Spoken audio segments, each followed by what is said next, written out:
The master of physical comedy, a comedic genius, and the man behind Mr. Bean. These are Rowan Atkinson's greatest moments. Quite a while ago, called Mr. Bean's Holiday. Oh, yes. In which Mr. Bean... and there was a scene... You're so casual about that. I did a film called Mr. Bean's Well, Does he look like an even bigger knob if he said, oh, well, of course you all know Mr. Bean's Holiday?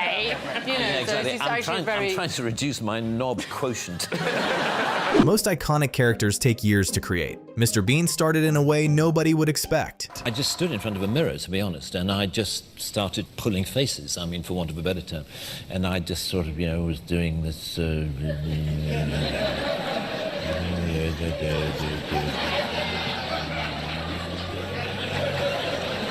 And then there was this idea of having a card. Have you got anything that I could... Well, it was a piece of paper of where I would just... Can I stand up? And I came out just going...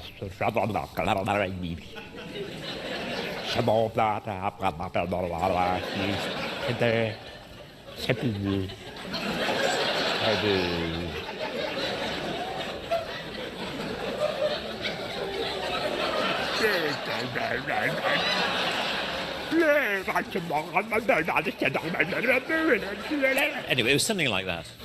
It was... One random encounter got so bizarre that Rowan couldn't convince someone he was actually Rowan Atkinson. Yeah, the thing I find most tricky is when people don't recognize you particularly, but half recognize you. You know, it's that strange thing where they go...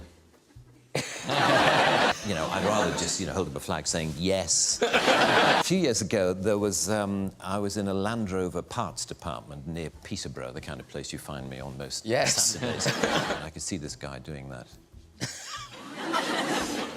And he came up to me after a while and he said, "Excuse me, has anyone ever told you that you're the absolute spitting image of that Mr. Bean?" I said, "Well, actually, I am the actor who plays Mr. Bean." And he said,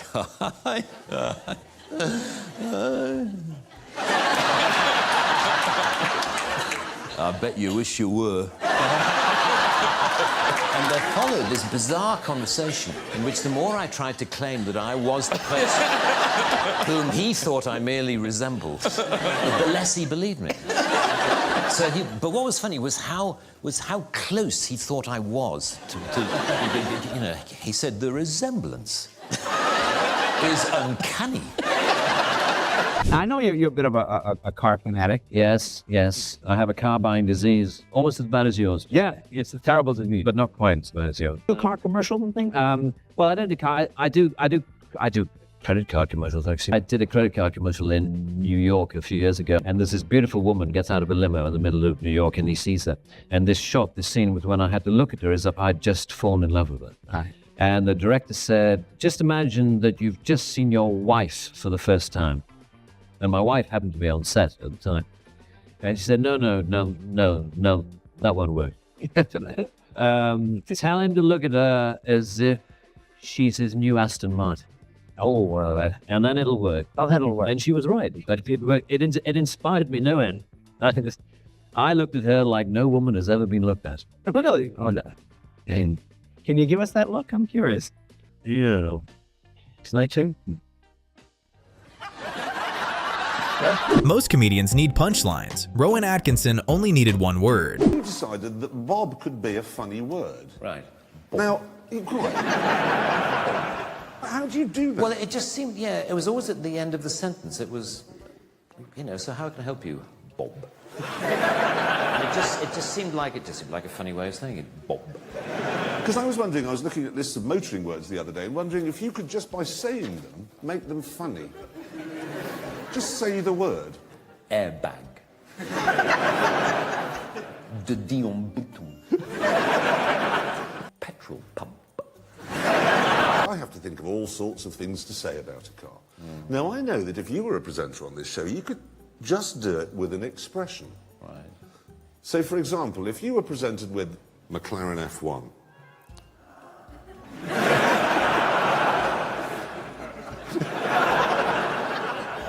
think of another one.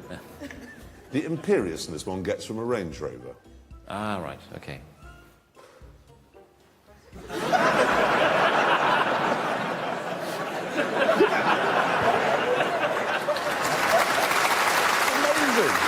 Rowan Atkinson in the middle of Formula One chaos, and this is what happens. How are you? Extremely good to see you. How are you? Thank you. I enjoyed the motorsport dinner the other night. I didn't get a chance to come over and say hello. True, yeah, I saw you. You were very good. I don't know about that, but what would Mr. Bean reckon to all of this Formula One malarkey? Yeah. Well, he would enjoy it very much because he's a car enthusiast, as you know. Oh, that's right. Yeah, he had some magnificent cars, didn't he? Cars, then then he'd enjoy it. This side or this side? Right, how do you want to sit down? No. I'll get behind you. Well, I see, I just sit here and, Yeah, and you do don't nothing. have to do anything. Okay. Coming up on Sunrise this morning, we meet the lovely Mr. Rowan Atkinson. We talk about Mr. Bean's holiday, and all you have to say is, if you miss it, you miss out. Simple as that. You ready? Right, okay. I'm good at this. Good, okay. How interesting. Morning, Neil Sean here on Sunrise. A man who needs no introduction, Mr. Rowan Atkinson, and we talk about Mr. Bean's holiday. Remember though, Rowan, Sorry? if you miss it, you miss out. Do you mind doing that again? Yeah, okay. Morning, Neil Sean here on Sunrise. This morning we meet Mr. Rowan Atkinson and we talk all about Mr. Bean's holiday. Remember though, Rowan? What? If you miss it, you miss out. Oh, yes. Don't miss Rowan Atkinson on Sunrise this morning. Believe it or not, Mr. Bean almost never existed, and the inspiration behind him wasn't what you'd expect. I was based actually on a visit, on a holiday in Venice that I had in 1985, quite a long time ago.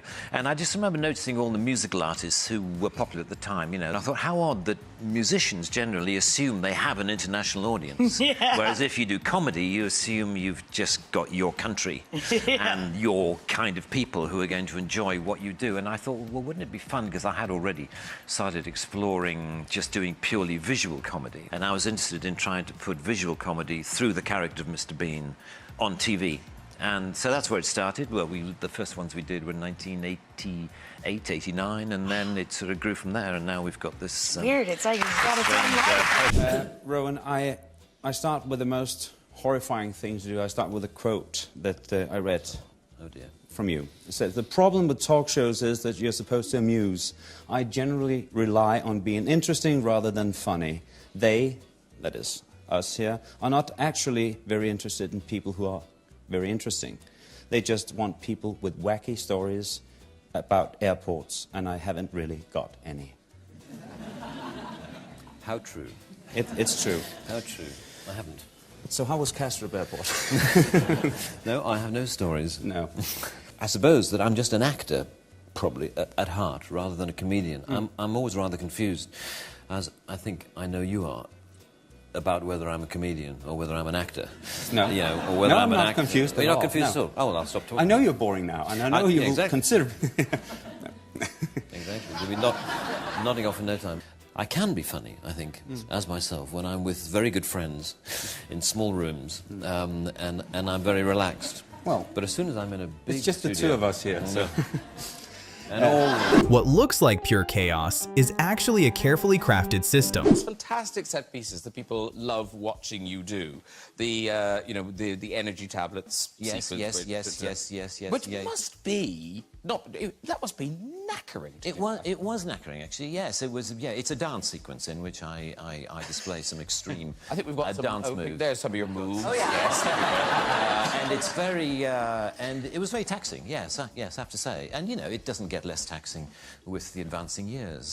But I managed to keep it going, and we just did a couple of takes in which I just sort of did the silliest stuff I could. Yeah. And is it very kind of po-faced, kind of going, that's funny, that's funny? Or Yes. do you not laugh? Do you never laugh? Oh, I do laugh. Yes. That's good. But do you make yourself laugh? Very, very occasionally that I find what I do. I think it's only ever happened to me on stage when doing sort of comedy sketches and things on stage, rather than on film. Whereas film I find very, very difficult.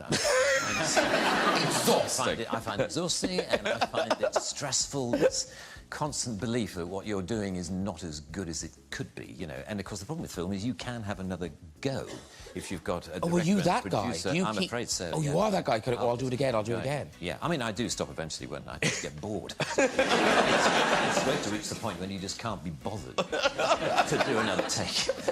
And that's normally when the director goes, I want to go out with Mr. Bean, which would be slightly you would not. strange. No, no. You wouldn't want to romance No, Mr. Bean. I remember early on in the life of Mr. Bean getting lots of letters from people saying, "Oh, I'd love to have dinner with Mr. Bean. How hilarious that would be."